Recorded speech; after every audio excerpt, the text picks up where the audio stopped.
into game. We are now on patch 8.1, as we have known for the past few weeks, and we are about to see OpTic and TL go head-to-head. And Power of Evil saying they have nothing to lose here. It's kind of a win-win, but they still have to play strong to kind of feel that confidence. Yeah, I mean, you have to have some confidence. It's still early. Relegate yourself to that already. Exactly. I mean, they're only down 0-1, right? If you get a win here, it would be really big for them. Perfect. But even as he said, if you can be competitive with Liquid, who, according to Zabutin, is the best team in the league right now, that does bode well. Because if you can have a competitive team against the best, then you can certainly start taking games off some of the others. So what are we thinking here in Champion Select? Who's the focus? Where's the focus? What should be first? What should be last? Give it all to me, Azel. I think if OpTic want to stay true to what they were talking about yesterday, the fans are pumped up against Champion Select, so am I. We want to see them drafting for this aggressive playstyle. We want to see them playing a tempo game. Team Liquid showed that they have very strong laners, very strong laning, but OpTic had opportunities in the early game. And if you're going to go for aggressive junglers, something that Acadian has excelled on in the past, that is a way to take over and really start to snowball the game. So as Mark said on the desk, I want to see OpTic stay true to themselves, play your own game. Do not try to adapt that to what your opponents are going to do. You need to do what you do best. And be a team that doesn't dwell on the errors or the problems. That's what the Zabutin has said as well. They move on from things quickly resolved, and hopefully that gets them into an advantageous position here against Team Liquid. Finalizing the initial ban phase here, Zoe, Ezreal, Gangplank, and Tristana as we wait for the final 2 bans. Yeah, Zoe yet to get through a ban phase in the LCS so far. Definitely a very annoying champion to deal with, such long-range poke.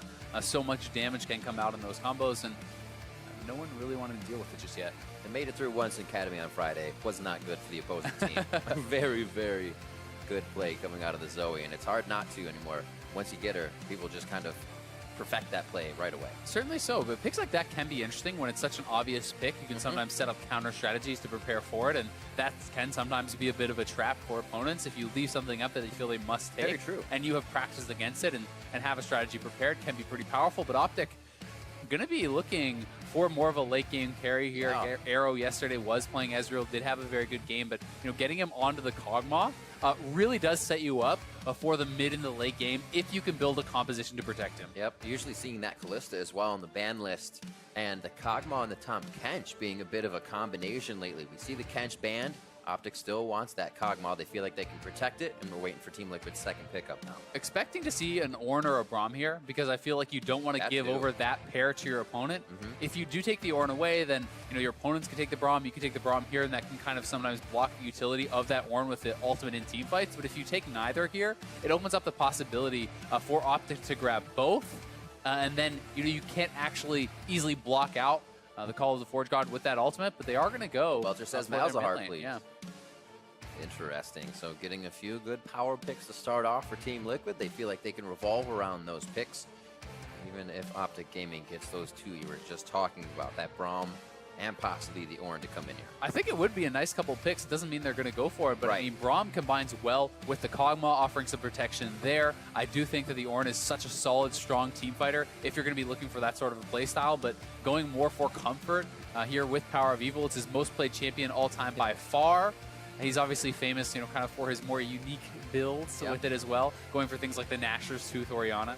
Got to go for those late game fights. Not seeing too many tanky things this time, so we may not get to see that tried and true build from him. But there is that Ornn pickup, so they got the shield at least for the Kog'Maw. Braum's still on the table, however, but Ornn is locked in for Zig in that top lane. Exactly, and my only issue with this is why not try to take both? Is Orianna so heavily contested? Is it going to be banned away when Malzahar's already taken for your opponents? Maybe it would, but Braum certainly seems like the obvious pick here now for Team Liquid. Braum Kalista is a good combination, and having the Unbreakable does ban that out, but neither team's really highly prioritizing it just yet and focusing more on strong lanes. So this is something that Team Liquid has done very well with in the past. Gnar is such a comfort pick for Impact, and he can be very dominant in the side lanes. That's kind of where he got most of his fame, I would say, in NA with the top dive playing Gnar, and they've drafted some really powerful solo laners for themselves. Yeah.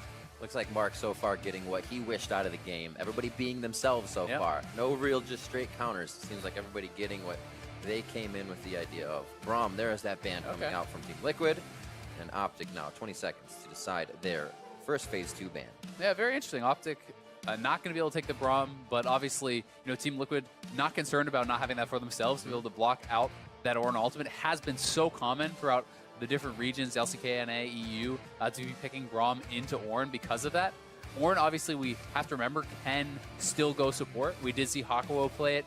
Can more commonly go top lane, and which is what I am expecting, but you obviously have the opportunity to swap that around if Zig thinks that he has perhaps a very strong counter pick for the Gnar or something along those lines.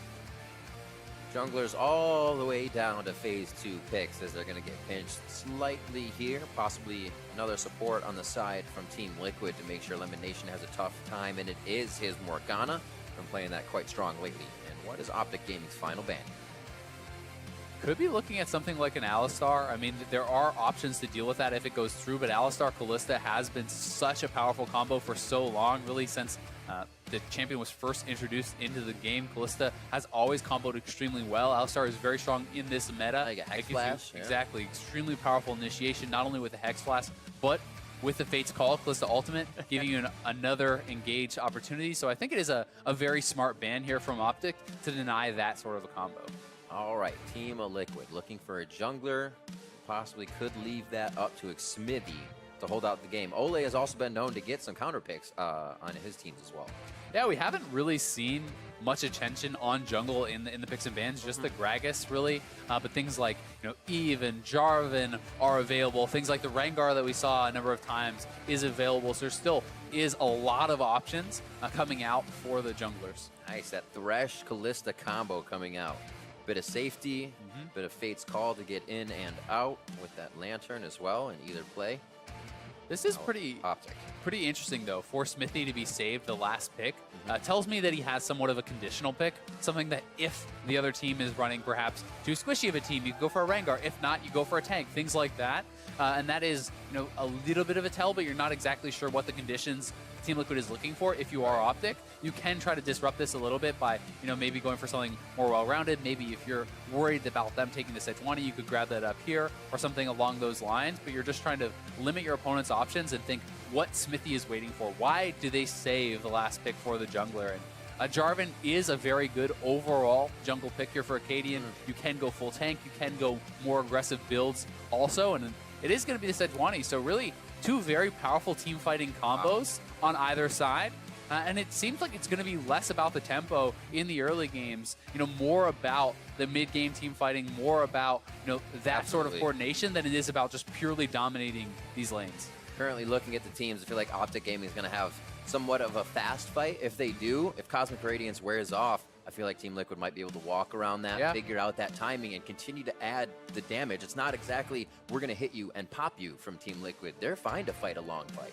They certainly are, and while we have been seeing generally very passive bottom lanes with Fleet Footwork, with Relic Shield and Overheal, as Irene was talking about in his segment earlier, Kog'Maw and Taric is still exploitable. This is a Thresh plus Kalista. They are playing with Ignite, so that is one of the most powerful early game AD carries and an aggressive support. So if Ole can get those hooks onto the right targets, if you're bringing in a jungler with the Lantern, that is certainly one area of attack I would be looking at for Team Liquid. And if their bottom lane can dominate, maybe you can turn this kind of late game composition that OpTic is trying to craft into someone that can never really get there. Get that Arrow MVP back in the lists.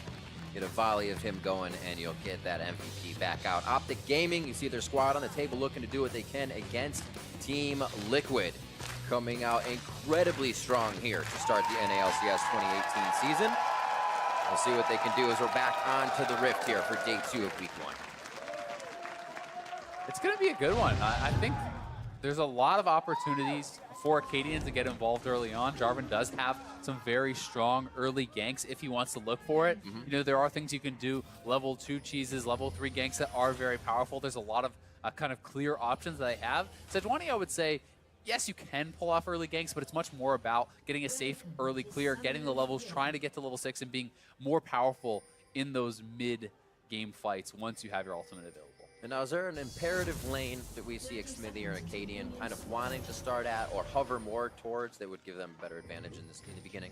I mean, I think really you have to be looking at the bot lane. If you're looking from OpTic side, if you can put Double Lift and Olay behind, that can be very powerful. You know, if they falter in the early game on a Kalista and the Kog'Maw's already outpacing you, she's likely going to be stronger in the later stages. And likewise for Smithy, I mean, if you can start to snowball that bottom lane, if the Kalista and the Thresh can get ahead, you can be rotating around in the mid game, finding picks with your ultimate, really starting to take over and dominating. Plus, when you have the Kalista on the bot side and you get ahead, you can take over the Dragon Pit, get those neutral objectives.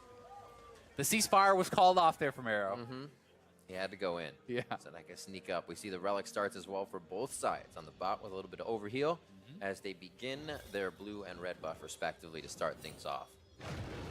Something I'm going to be pretty interested to follow here for Lemonation is, does he actually go tier? It's something that I've been liking on Taric for a long time, and it seems to be really catching on in pro play. We saw it in LCK, we've seen it in NALCS now as well, and it's really about how it interacts with his passive, because Bravado, the passive, every time you auto, it lowers the cooldowns on your spells. So once you have a couple ranks in your queue, you can essentially Q for a 2-stack heal, auto, and you immediately have another 2-stack heal. So having the super high mana regen of a tier, as it, yes, it can delay your sight zone, can delay some of the big item completions, gives you a massive amount of sustain, and can sometimes help you through these lanes that maybe would bully you out otherwise in the early game, just simply through the non-stop healing, the non-stop sustain. One of those things that becomes such a nuisance. You usually walk in, walk out, get everything you need. Here, Olay doing a nice job to grab a little bit of brush control, almost taking out that vision. And he pushes off with a level 2 from Double Lift. Yeah, exactly. And Arrow and Lemonation know that they could not actually contest that early level 2, so they are going to back off very early on. And it's going to be up to them to CS well under turret, because you really cannot contest this lane until you have some levels, until you have some more items, because in the straight-up fight, if someone gets hooked, it's going to be very, very dangerous, especially with Olay having Pobelter kind of hugging the bottom side of mid. May not alert Acadian that Xmithy would be topside. Usually see the jungler hovering that potential protection. And here, both with double buff will now fight over the Raptors. A little bit of a push onto Pobelter keeps him at bay here. Power of Evil would have a better route into the fight. Good back and forth, those a few love taps are delivered by the junglers at the Raptor camp. Yeah, and it's an important smite there for Smithy, because these are kind of the early stages where Acadian does have the ability to get aggressive. He is perhaps more powerful, can get away with trying to steal some of these camps, but Smithy simply outsmites him here, doesn't end up losing much of that Raptor camp, and that really is kind of excelling him forward and pushing him forward to that level 6 where he's going to start feeling very, very comfortable. Distance now for the bot lane. May see a bit more aggression coming out. Nice silence and prolific visions onto Power of Evil as he keeps his ball in a forward position. Always like to see that from Orianna players. Keep your opponent on their toes. 21-22, things are pretty quiet here in the bot lane. As we said, Arrow, Lemonation know when they got to play it safe. Just keep the farm going. And you can see, though the junglers have not shown up in bot lane, just look at the ward coverage on the bottom side of the map. They know that this is the focus, where they have to either keep their laners safe or enable themselves to get these ganks. So focus on the early scuttle. Acadian using his smite there. So many wards littered across the bottom side of the map. An early ward in the tri-brush from TL, because you either have to protect yourself from the gank, or you have to isolate that 2v2 if you're RTL to try to really pull something off. So a lot of focus here on the bot side from both teams, and we'll see if either one can really make a move to kind of swing it in their direction. And it's even more true that it's focused on the champions. I mean, nothing against an Ocean Drake, but usually don't get that much vision for an Infernal or a Mount either. Yeah. So you're absolutely right that they are trying to protect and just figure out what's going on down here. Looks like that's going to leave Impact and Zig on an island for quite a while. So this could get very interesting, especially if Power of Evil and Pobelter kind of start to have it switch in their lane, and one of them can start to roam at 6. And Acadian is down here, not spotted by the Kalista ward, but Smithy does see him, and again, both junglers still hovering all around the bot side. You can see Acadian, despite the fact that 2 camps are up on his top side, you know, camps respawning for Smithy, they have not yet head there, because they need to make sure that this bottom lane is stable, that this bottom lane is safe. And we can take a little moment as the action kind of dissipates to talk about some of the rune choices that are pretty interesting here. Yeah. You know, some people I've seen commenting on, why would a Sejuani take Fleet Footwork? It's actually about the rune kind of set bonuses, the stats that you get for taking the precision first. Giving the attack speed to Sejuani really massively helps with that early clear, because, you know, in the previous Rune and Mastery system, you saw many tank junglers take a lot of early attack speed to help with that clear. And that's something that this is enabling her to do. And even Fleet Footwork for Impact, also going to give them the attack speed and allow him to kind of sustain through and heal up from some of the early power that someone like an Ornn has. Smithy walking into danger. It's going to be a Cadian of Power of Evil just on the end. We wondered if the level 6 roam would come in from Power of Evil, and it does. And as you said, Smithy with a fast flash on those fingers gets himself to safety.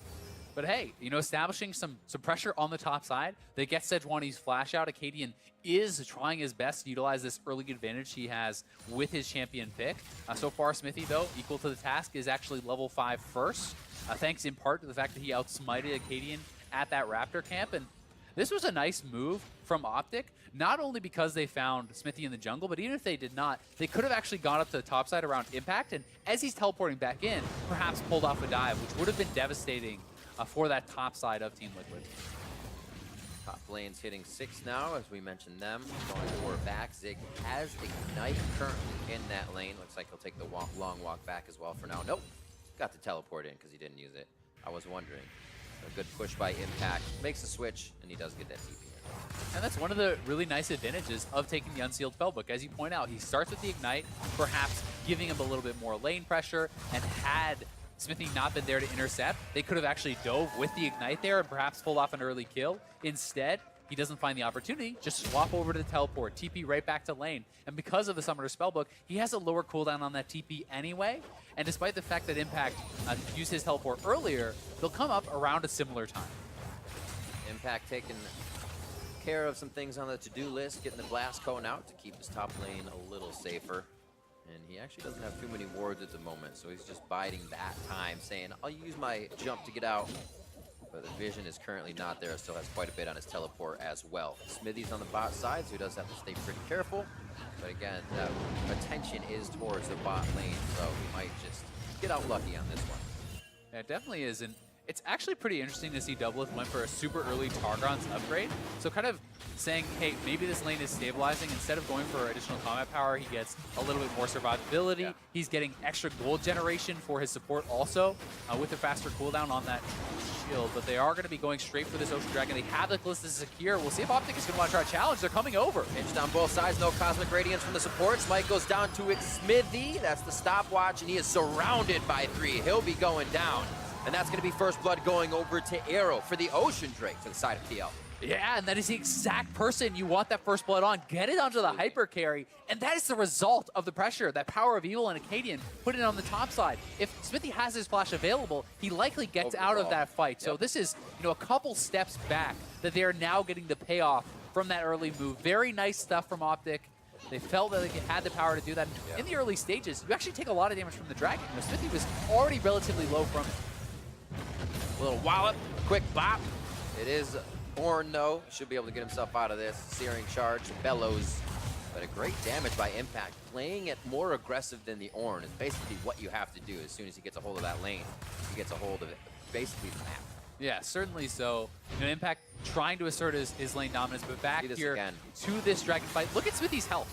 Just getting that low simply from the damage he's taken, and this is kind of forcing TL to back off. The rotation came in very quickly here from OpTic. They isolate Smithy in the pit. You can see Acadian camping on the lantern, so he cannot actually click on it. They're both trying to stand on top of that to deny that exit, and even able to give over the kill to Arrow is just fantastic stuff for them.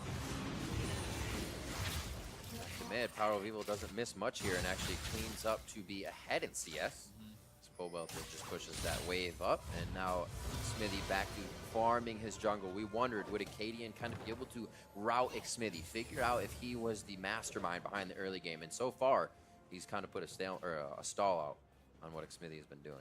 Yeah, he certainly has, but Smithy is going to be pretty happy because he's level 7, despite the fact that he did die. You know, he is about even in farm. They did get the Ocean Dragon, so it's not any sort of devastating thing that has happened to them. You know, they're feeling both pretty good about what they have accomplished in the early stages, and I think we're at a pretty even game state. You know, another thing that is kind of interesting about the way that Impact was playing the lane there, using his ultimate and everything aggressively, trading his HP out, is the fact that he has fleet footwork, means he can heal back up off of these trades, whereas it's going to be harder for Zig to do so.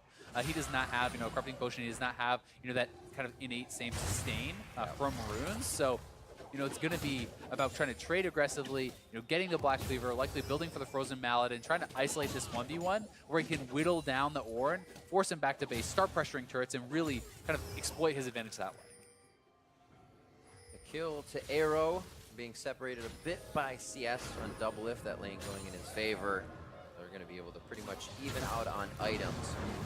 Still, if Arrow can be protected, it will be a very, very big Kog'Maw come this late game. They're happily sitting still in this bot lane. We'll get a little bit of an extended laning phase out of this one until the 80 carries or bot lanes get where they want, based on when they'll be able to move to the next objectives. Exactly, and I think if you're OpTic, you're happy as long as this is a slow bot lane. If you're not dying, if you're farming, you're still getting experience, you're comfortable to play this very slowly. And yes, he is down so far, but thanks to the first blood going over, he's up a little bit of gold. And things are looking pretty good, despite the fact that the lane position is very nice for Team Liquid.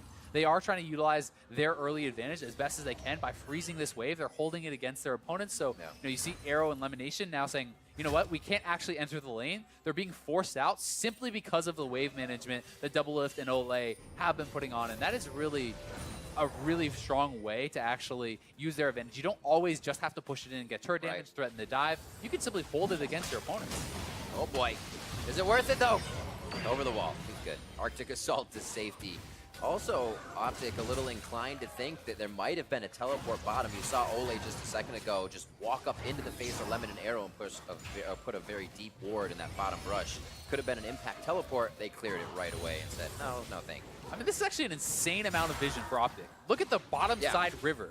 How many wards are there? That is just an enormous amount of vision. They're so focused on protecting Arrow, on protecting Lemon Nation. There's no possible route really to sneak through here except for a lane gank. That would be the only way Smithy could get in, is if he can get Lantern through the lane and find his way in there. But they have such good coverage, and this is really speaking to their game plan and executing well on that. Smithy immediately seeing they need to back off.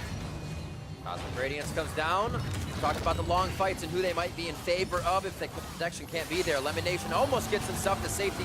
Ole holds the hook. Belter's here. God almost locks it up. Belter taking a bit of a risky position. Oh, the mid laners here. They have the shockwave available. Play onto Acadian. And can he get the Cataclysm in? He cannot. They go for the Sonya immediately onto the stopwatch. Ultimates are being dodged and routed in this fight, but the kill still comes in through Belter. And it looks like the 1-for-1 will stop there, but OpTic still pushes by. OpTic has the health advantage. They have gotten a couple of members down low, and they're going to look to push for this turret. They want to knock down the first turret here. Ole looking for a hook, but is there a follow-up? Fate's Call is used. The box is used. They can't really crowd control much of what's there. Not going to attack anybody. Zig gets out without turret aggro. Very smartly played, and it looks like Arrow gets the Void Ooze down to separate the fight. Impact pushing top the whole time. Yeah, Impact does knock down the first turret there. TL able to hold on, and because of that, they have a gold advantage, but Acadian!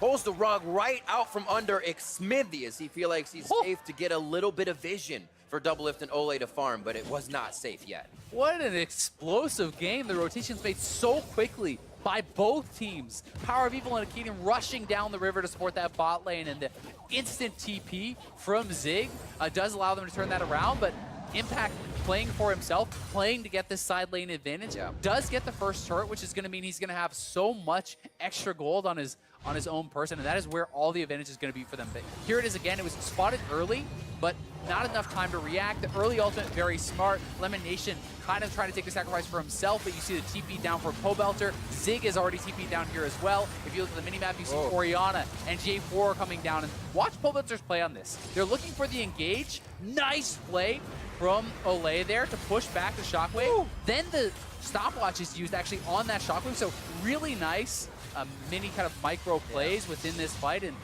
very impressive stuff from both sides. And I've got to say, I'm actually extremely impressed with how OpTic is playing out the early games. TL is at a gold advantage, but they were expected to be the heavy favorites coming into this, and you have got to be somewhat encouraged by this early start as an OpTic fan. I mean, it's not even really not considering that OpTic was going to do that. That was just an all-out, very well done play. A little overconfidence, maybe even on Belter's. Oh, they're going for the engage again. And TL feels like they want to get it back right away. The jungler right in the back pocket of this bot lane. That's what we figured would happen all game. Smithy trying to come up with a kill. Belter solidifies that one for himself. It's now Lemon Nation. It's going to be in the eyes of Double Lift. The Malefic Visions picks up another one. Will Double get one for himself. That's going to be the stopwatch going down. And Smithy picks up number 3 in the bot lane as it's 4-3 overall. Nice roams again there from TL, getting down to the bot side, and Olay has been so good on this Thresh, finding the hooks. It looked like that was a fight that could be turned around by Arrow. He had his flash available. He had the Rage Blade completed. Absolutely. Getting that Rage Blade stacked up looked like he might be able to take down Doubleth, but the stopwatch in combination with a great hook from Olay onto Arrow shuts that down, and when Pobelter arrives, they get so much from that fight. Instantly stopping Acadian as well.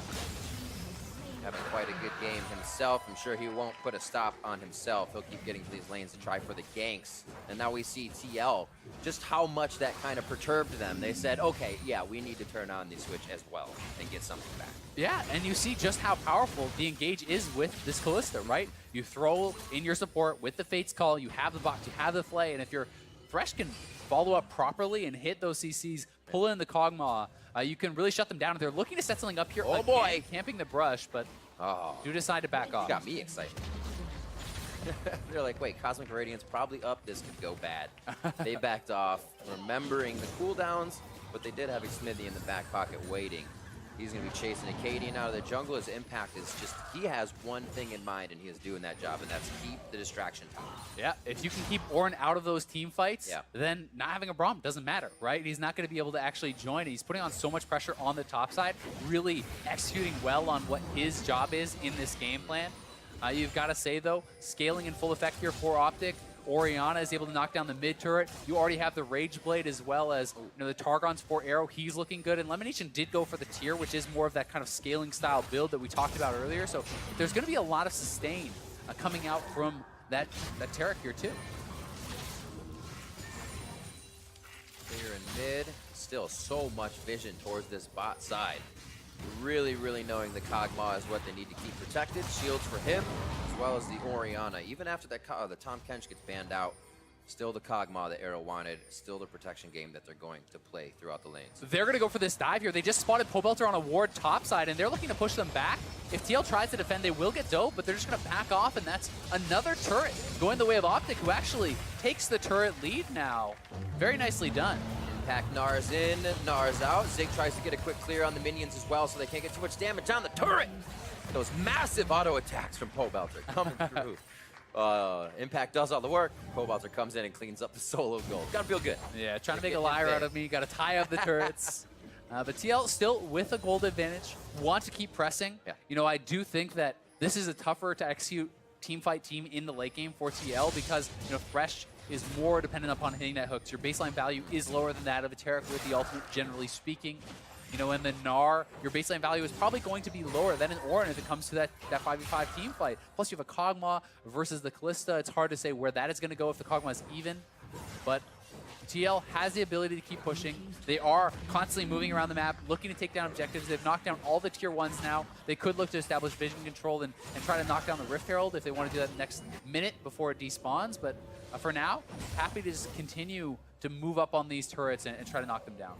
The vision for OpTic has dwindled a bit on the bot side, but also not the greatest for Team Liquid. They seem to be backing off here. They see a few members, but not where Arrow and Lemonation are. They know they're coming back, but could still be dangerous. 20 minutes on the clock as Rift Herald is going to kind of just leave this game without any attention. And another Ocean Drake to come up. 2 already to Team Liquid, so they've kind of been keeping themselves in that objective game, even though they haven't resulted in the best fights after the Dragons. Yeah, and while those dragons are nice, they are certainly not the ones that you want when you have early dragon control with the Kalista, with the more powerful bot lane. You're hoping for the Mountain Dragons to get a Baron. You're hoping for the Infernal to kind of disrupt any scaling disadvantages that you may have. So they're not going to be happy with the ones that they've gotten, but they are still an edge, and they still should secure those. So what is the next move? You kind of see TL up a turret here. They know you're going to want to focus the top turret with something. How do you kind of route that or get under their skin? I think, you know, for TL, they're looking to control vision and threaten around the Baron. You have a Kalista, you have such powerful objectives to secure, and Malzahar also very good at helping you take the Baron with the Voidlings to help tank that up and also offer a lot of DPS. So it's about pressuring your opponents by controlling vision, limiting their options, forcing them to check into you, and then you have such great pick with the Fate's Call, with the hook, with the Malzahar, with the ultimate coming out of Sejuani. So really it's about get vision, make your opponents make a bad choice, limit their options and kind of choose those fights, because OpTic is going to try to stay safe. Oh, there's that hook. Well, 1-2 hit. Nice Double shockwave. shockwave. Cosmic Radiance comes down on a good initiation. Cataclysm onto Xmithie and Pole Belter locked in. Pole Belter forced to flash to teleport now. Oh, the Orn From ulti. Impact. That's the dodge, but it's the brittle on to Pole Belter. No follow-up, however, as the distance is too long from OpTic to TL now.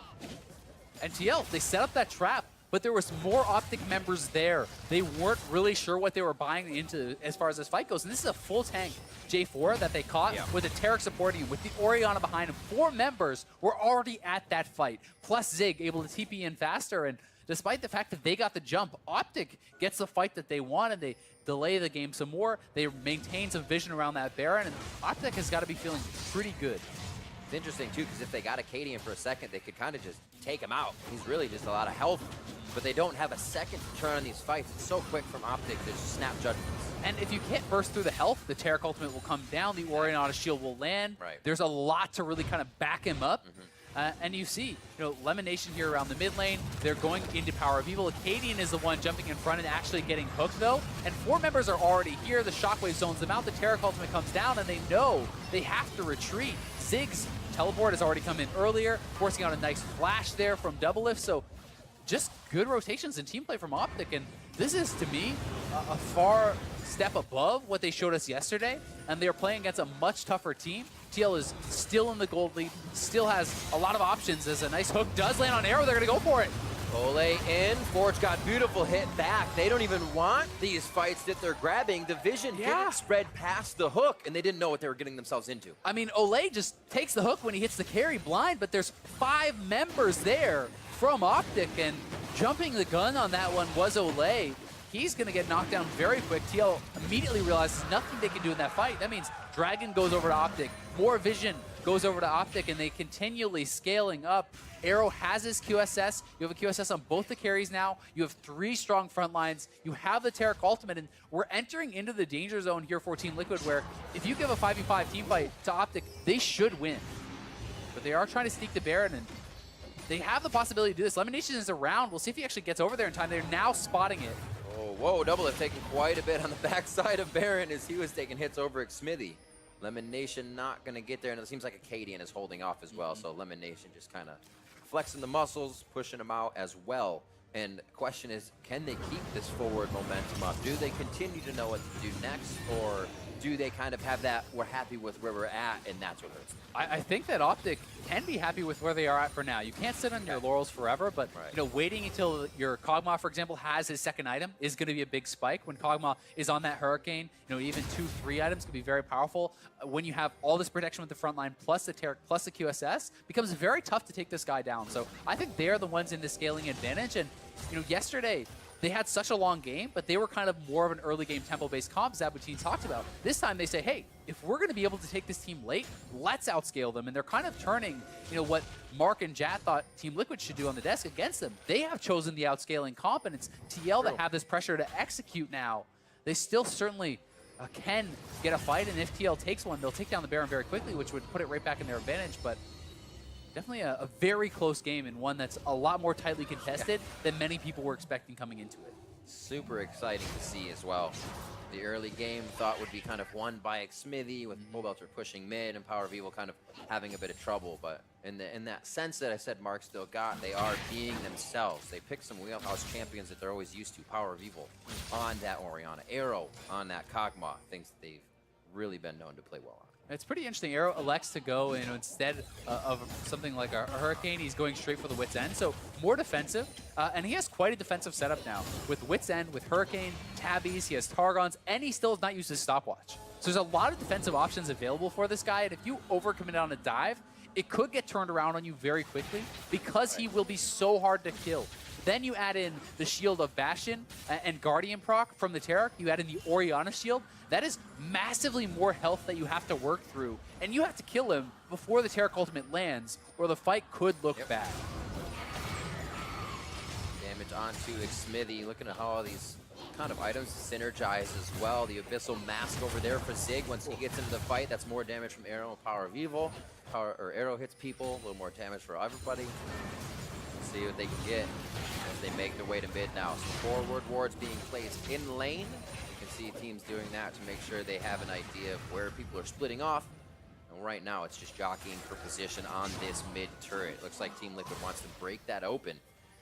OpTic's not going to let it happen just yet. It's such a battle for vision, you know, around this Baron, because if Kalista, Malzahar can get time, they can knock down the Baron, and OpTic knows that is a great way for TL to take over this game. You get the Baron buff, you have the split push advantage with Impact, you start knocking down turrets, you crack open the base, and then all of a sudden scaling advantage doesn't matter because you have a big gold lead. But if they cannot do that, if they are forced to engage into a straight up 5v5 fight that OpTic sees coming, it's going to be extremely difficult. So it's so much about TL finding a pick, getting the vision, having that hook that they don't see or something along those lines. But they're looking for a pick on Pobelter. Katie into Pobelter, Power of Evil instantly cleanses that one out, and that is going to be one dead POB. Oh, Impact in a now. bad spot. You know, the first bad spot he's been in. Really going to be bad if he goes Lantern? down. He's been having a free game up top. Dark passage to the light as Impact flashes to safety. The shield comes in now from the Locket, and they are going to be getting him all the way home. And this is going to be tough, though. OpTic has map control now, and Doublelift was left running around that whole time, not pushing a lane, not pushing mid. It was a decision of what to do, and it seems like they're still turning Team Liquid on their head with these plays. Yeah, what an escape there, though. Olay flashing to get that Lantern, and it looks like an Impact just barely able to get away. Means that OpTic don't feel comfortable to go for the Baron because Pobelter coming back up would have his TP. So big moment for TL to get that escape, but still another good play from OpTic, who is playing the map incredibly well, who has a strong scaling comp, and finding these picks left and right. Almost got a second one, which could have blown the game wide open. Pushing that mid, or top wave, I should say. Have to respect that, so they know a Team Liquid member will be going there, get mid pushed up again, so they still have their mid turret at almost 30 minutes into the game. And it's kind of stopping Team Liquid from doing what you like as a team. Yeah.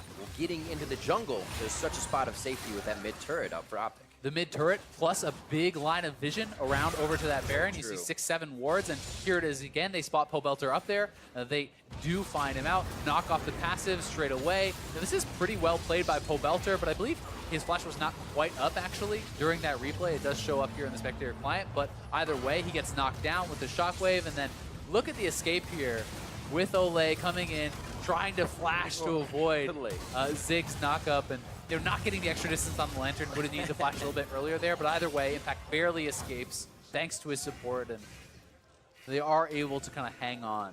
Job's done. That's what you got to do in that play. Feels good. Hopefully they can do it again. Lantern allowing you to get a little bit riskier in these plays, or get out of them.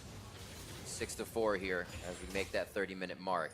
Jockey for position in mid once again, but it looks like OpTic is trying to dictate where that goes. Yeah, they're trying to push up mid lane to get control of the Dragon area. So you see, only one man splits off right now. Arrow will solo the Mountain Dragon while the rest of his team defends mid. This is forcing TL to either A, start Baron, B, try to commit to a fight mid lane, or C, kind of do nothing. And right now the response is go straight to Baron. They're going to start this up, and Arrow needs to be moving up right now. He is trying to finish the Dragon, still has not moved up, but TL does back up off of that Baron, so they're not willing to commit, and this means OpTic have kind of outmaneuvered their opponents a little bit and gotten that free Mountain Dragon, and now it's up to TL to try to take advantage of this top lane wave. Man, the attack speed feels so slow without the Hurricane. Just watch him.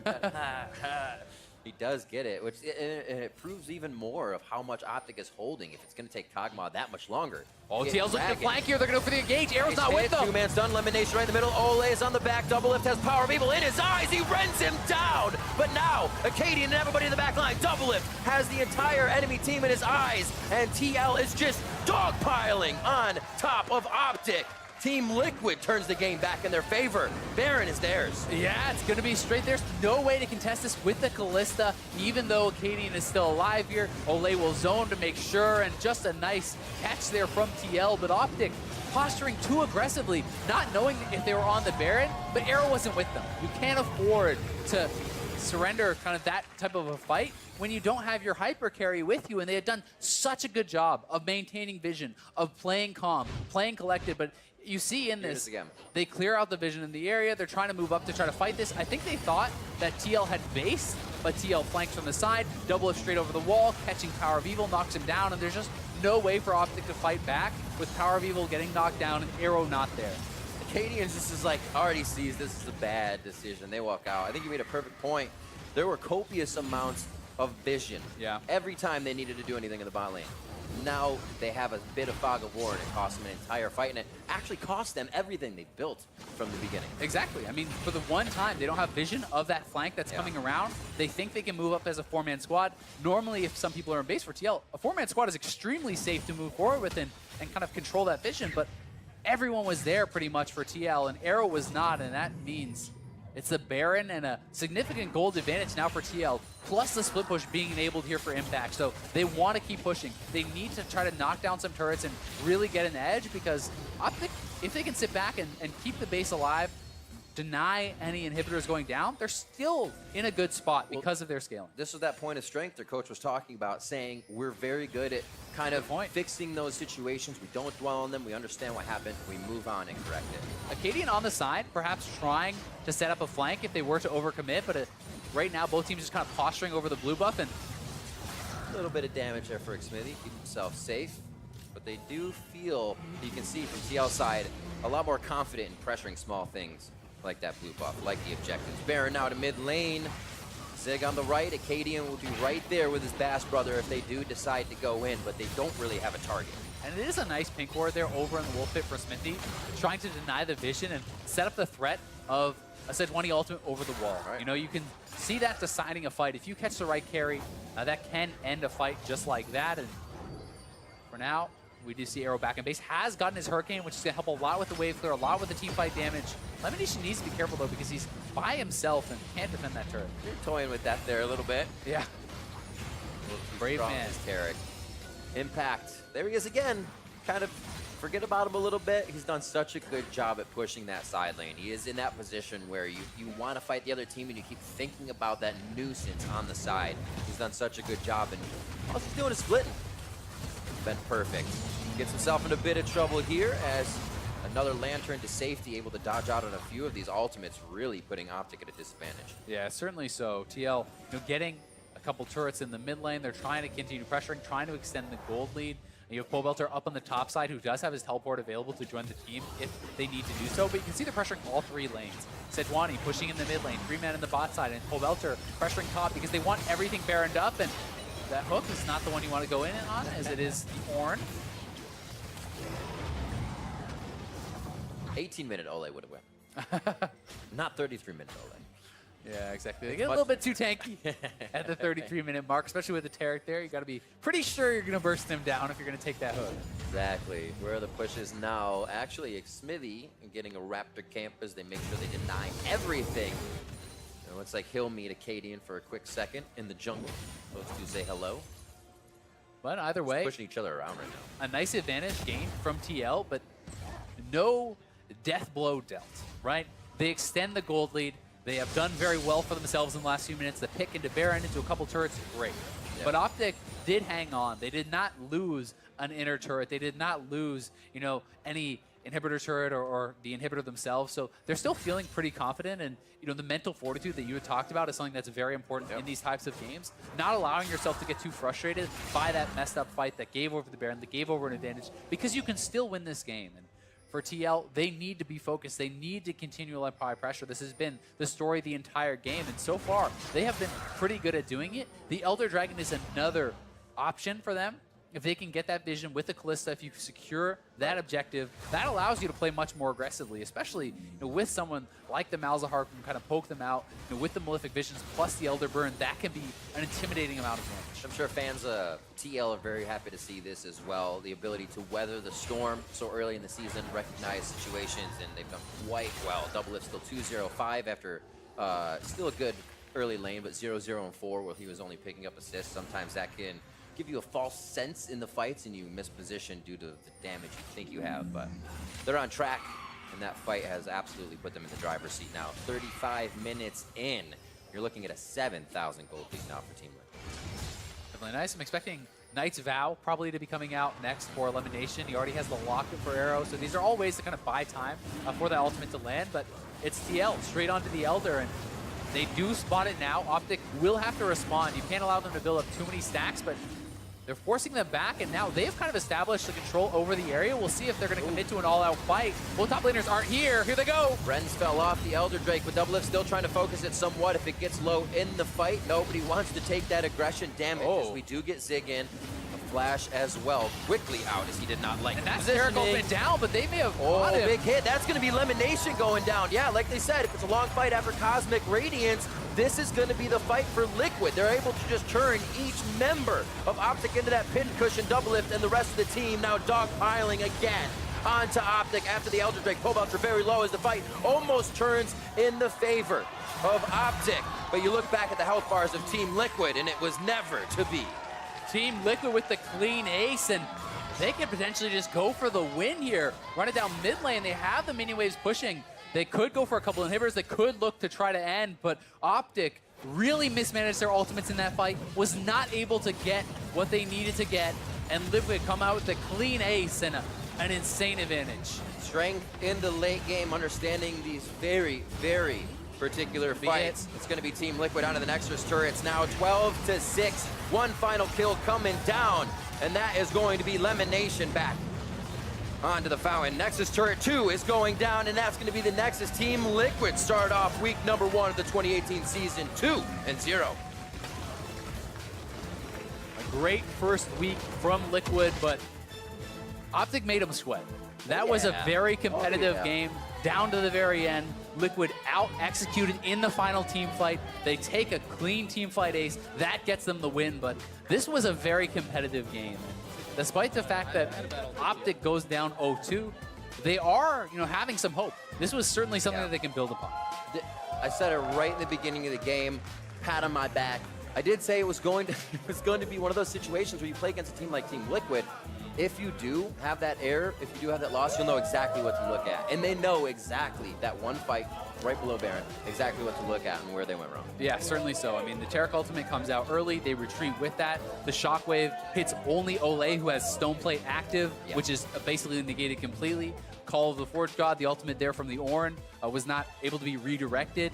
Zig had to flash out as he TP'd in. Right. Everything really felt like it went wrong there for OpTic in that final fight, and they had such an ability to actually take a win in that fight if they were able to pull it together a little bit more, but the execution just wasn't there, and TL do just simply play better in the final fight, and they get the win. I think we saw how each team was stretched under their pressure as well. TL was stretched under 18, 22 minutes of pressure, and then we saw that bit of pressure at the end of the game stretched OpTic into a position where they couldn't find the next fight. They couldn't find the next step up into an advantage. And despite the fact that TL did not have the scaling advantage, one thing they did have is simply more calm play, better execution in the late game. They talked about it on the desk. This is a team that should have the better players, that should be comfortable if they can get to this kind of even game state in the late game where it becomes very complicated. You have to execute so well. And they did that, right?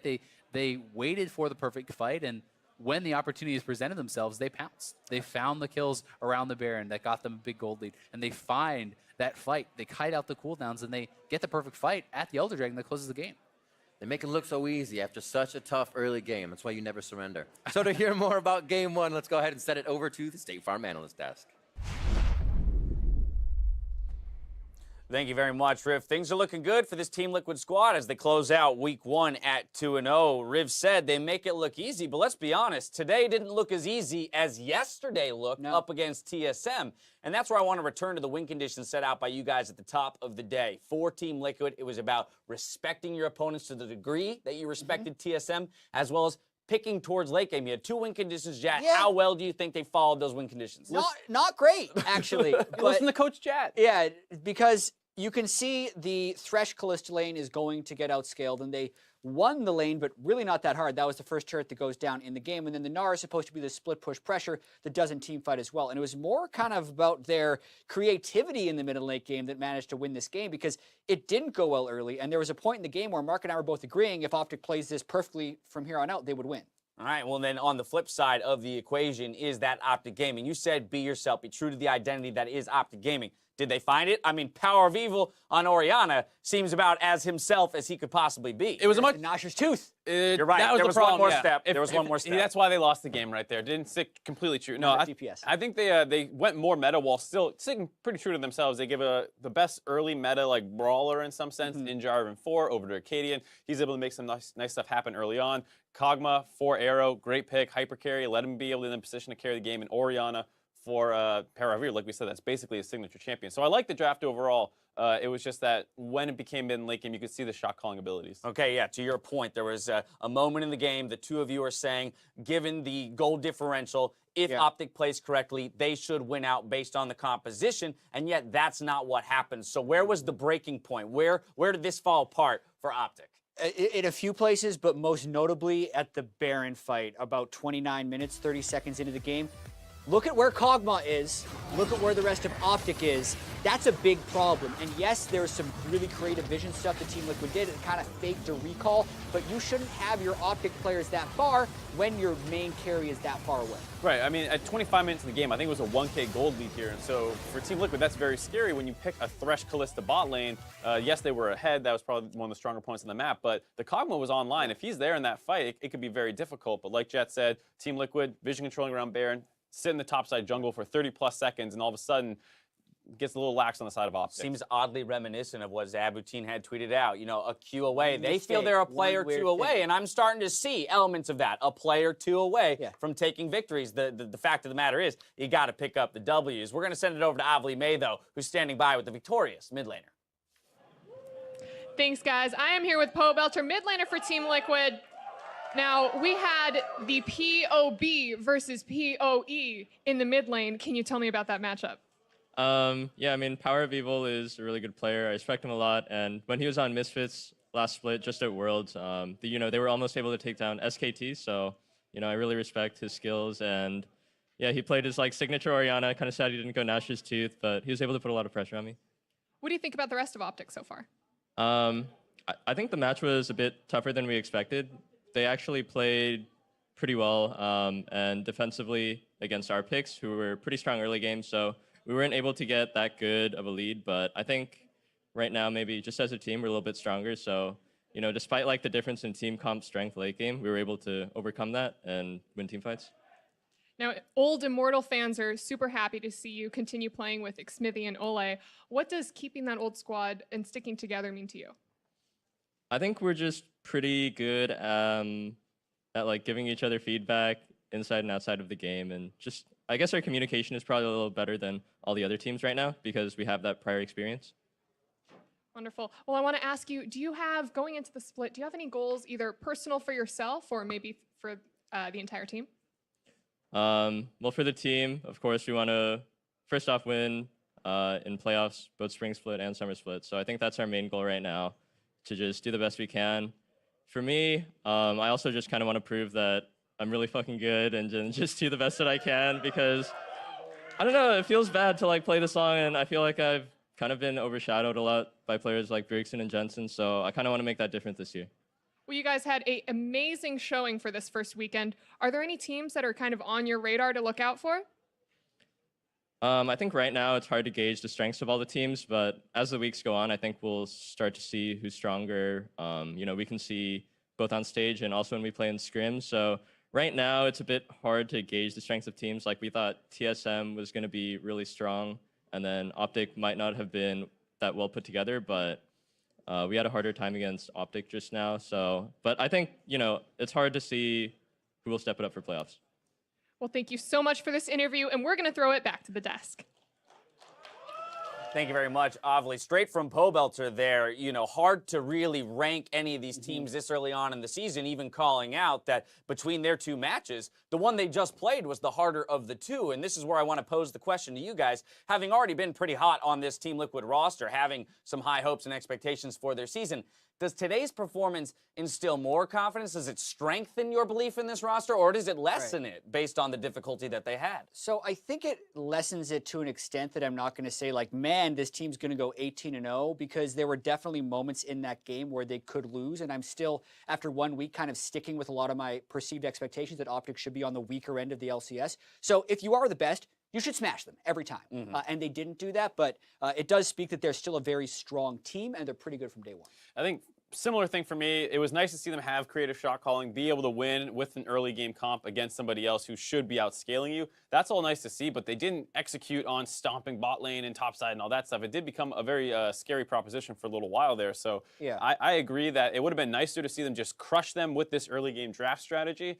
as opposed to be like, hey, we've been playing longer together, so we were able to come out ahead. Yeah, it still is promising to a certain extent, though, because in week one, with new rosters, it's rare to see a team that is coordinated enough to come back in a game in which they probably should have lost based on the composition. So and I think it's fair to say that they probably did spend, as much as we were joking about it, a lot more time preparing for TSM. Yeah, so clearly. it's something that they were really, really excited about and probably, really perform well. And then maybe there's not like lack of focus or anything, but just you don't know what OpTic's going to do, whereas TSM is a very well understood team. Right, Team Liquid, our first team to move to 2-0, so that's going to be, a boost of confidence for them moving forward. But, now comes the challenge of staying motivated and staying in that first place position, right? Too often we start to see the ego and things creep in. Teams start to dismiss those on the bottom half of the standings. So, looking at this, it looks pretty for Team Liquid and Team Liquid fans, but now it's about sustainability across 8 more weeks of play. And you're going to have that crosshair on your back now that you're at the top. Yep. Everyone wants to take you down. You beat Team Liquid, you move up a lot of people's power rankings, and suddenly you're a new threat in the league. I do think the hype machine's in full force for Team Liquid as well. They splashed all the money in the offseason. They put together the roster, and they showed up, still undefeated. They've made a statement. We're all watching to see how that statement ends up. Next, we've got TSM going up against FlyQuest. Meet us back here for Game 2 after the break.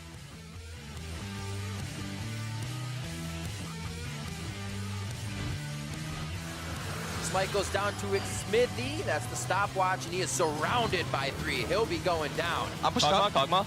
Yeah. Yeah, Oriana mid. No one top. No one bottom. No one bottom. You I guys can go for J4 too. Yeah. Keep going. Nice. OpTic is